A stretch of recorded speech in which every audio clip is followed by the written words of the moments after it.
Toronto Blue Jay fans have had enough, and after coming out of the All-Star break yesterday with another loss and not much has changed for this lineup, fans are calling for heads, and they're calling for heads to roll, and specifically Ross Atkins. A chat broke out yesterday saying fire Atkins, and fans are not in a good place right now, and neither are the Blue Jays. So we'll break that down and much more on this episode of Jays Digest.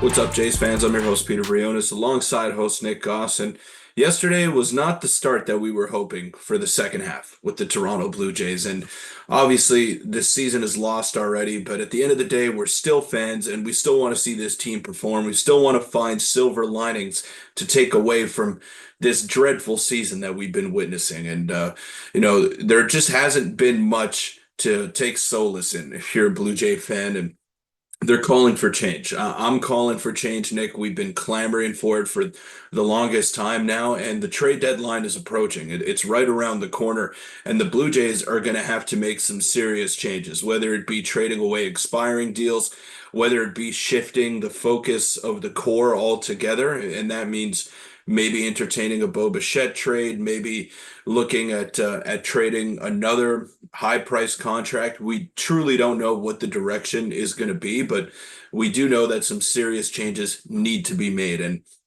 will they be made? Will Ross Atkins be the one making them? Most likely. Do fans want him to be making those choices? I'm not so sure. But Nick, they're in limbo right now. They're in a free fall, and just when we think it can't get any worse, it just keeps getting worse and worse and worse. And it's a pile-on effect right now with this team. Yeah, not only are they struggling on the field, they're struggling with injuries as well, as Bichette went down yesterday, and we have an update on him, which is another really just unfortunate thing there. But Peter, let's just start with this. And this was pretty wild in yesterday's game. The Jays lost again. They lost at home in pretty brutal fashion to a Detroit Tigers team that, even though they are rolling a little bit, the Jays needed to do something and get a win out of the break. A Fire Atkins chant broke out amid the loss to the Tigers, and there was a clip here. I recommend you go check it out on Twitter. It's basically just fans chanting Fire Atkins. And Peter, this is the first time that they've demonstrably, or fans have really had enough, and it's at the point now where I just think the fan base, the Jays are, you can look at it here, they're 15 games back of the AL East lead. They're around 10 games or 9.5 games back of the wild card spot, and it's at the point now where obviously changes are going to happen. But people, specifically Jays fans and even other teams as well, Atkins needs to go, and they finally had enough, and they showed that last night with their Fire Atkins chant amid another brutal loss. Well, the whole MO in the offseason was that there would be internal growth and guys would turn it around. So that prompted Ross Atkins and Mark Shapiro to go out and acquire Justin Turner, to bring back Kevin Kiermaier, to sign Daniel Vogelbach and Joey Votto, who Vogelbach is now off the roster, probably not going to get another big league deal this season. And then you have Joey Votto, who keeps rolling his ankle somehow. I don't know what's going on. And respect to Joey Votto, man, because he's a legend. He's going to be a Hall of Famer when it's all said and done, but he's 40 years old.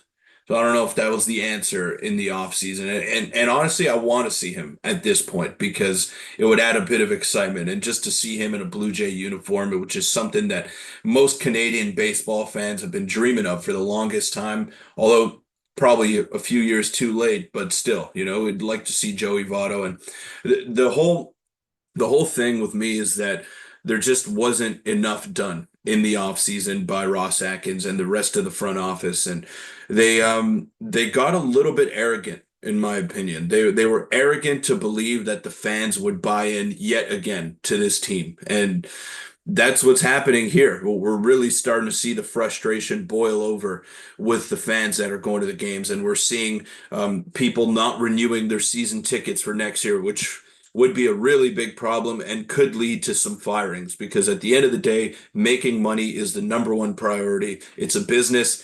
And if fans are threatening to cancel or not renew their memberships, then you're in a pretty bad position. And things are looking bleak as soon as next year as well. I don't see them getting significantly better if they keep this same team together, plus a few minor additions.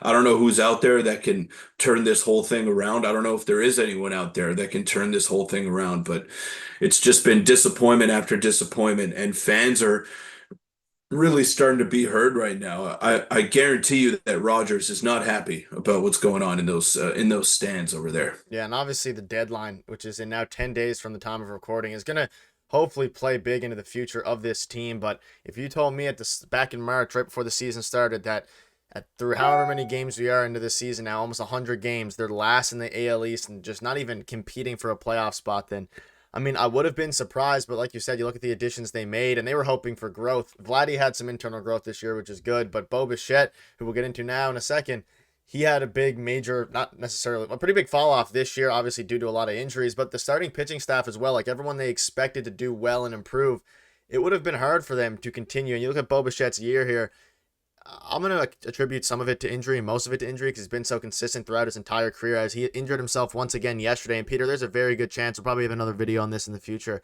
that Bo doesn't play another game for the Blue Jays this season. I'm seeing some rumors about that. I mean, maybe they keep putting him back out there, but at this point, he keeps straining the same calf over and over again. And in a season where the Jays have already lost really their chances at the playoff run, especially all reports are saying that they're going to retool this year and sell all the rentals. I think at this point, the Bichette for this season, maybe not fully over, but I don't expect them to rush him back at all. But in a year where in the offseason, Ross said a lot of internal growth, a lot of players going to improve. Really, they should have made some of those improvements in the offseason to help account for the fact that they were the healthiest pitching staff in baseball last season, one of the healthiest teams in baseball. They had a bit of a decline this year, and you couldn't account for everything to work out perfectly. They didn't, and here we are now. Yeah, and the bullpen has taken Yeah. a massive step back as well. They went from a top five or even a top three unit last year to being arguably the worst unit in baseball this season. And I don't know if you could have necessarily planned for that either. Eric Swanson was a shutdown eighth inning guy last year, right ahead of Jordan Romano, and now he has a 9 ERA in AAA. So I know he's back with the Yeah. team now, and he's going to be playing a part for the rest of the season. But this was someone that you were supposed to heavily rely on. He's someone that ate a ton of innings out of that bullpen for them last year and has not been the same story this year. Tim Meza, who had a sub 2 ERA, had an ERA in the eights, and now he's released. Now he's gone, and he's with the Yankees now. So there's just a lot of things that haven't worked out. Romano as well. He's been injured for a long time. Chad Green is now the closer. Jimmy Garcia sidelined with something else as well. So nothing really fell in the Blue Jays' favor this year, injury wise, and they were extremely lucky last season to have pretty much everyone available at their disposal, minus Alek Manoah. But yeah, it would have been a little bit crazy to think that you could have that same repeat production from guys like Kevin Kiermaier and the rest of the bullpen without Jordan Hicks.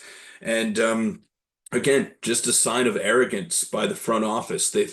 They basically took the fans for a ride this offseason, and they made it seem like things would be different internally, but they weren't. The only silver linings that we could take out of the season are some of the young guys that have come up and contributed, like Ernie Clement and Spencer Horwitz. Those are the only two gold stars, I would say, on the season, and maybe Vladdy as well, who I've been very impressed with. That hit really reminded me of some of his flashback home runs that he's hit in his career. But yeah, Nick, it's again, I just don't know what the direction is going to be. And I don't know how much they're going to be able to restock this farm system. I don't even know if we could call it a retool at this point either, because the other teams in the American League East are getting better by the day. And I know the Orioles have a ton of prospects. The Yankees are going to be good for a while. But we're counting out the Red Sox as well. They've been one of the better teams in baseball. They have a great farm system, and that team is going to stick around. And that core is just going to be growing together day by day. So I think the Jays are in the least favorable spot. Maybe they're ahead of the Rays in terms of future wise, but I think they're in one of the worst positions in the American League East, and they got to address that this trade deadline.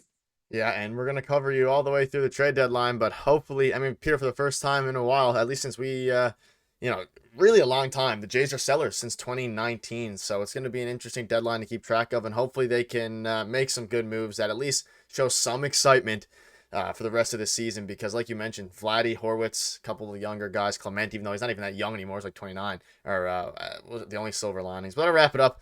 I know we're all fed up, but let us know in the comments what your thoughts are on this, and maybe the Jays can get a big win today against the Tigers. Thank you guys for watching.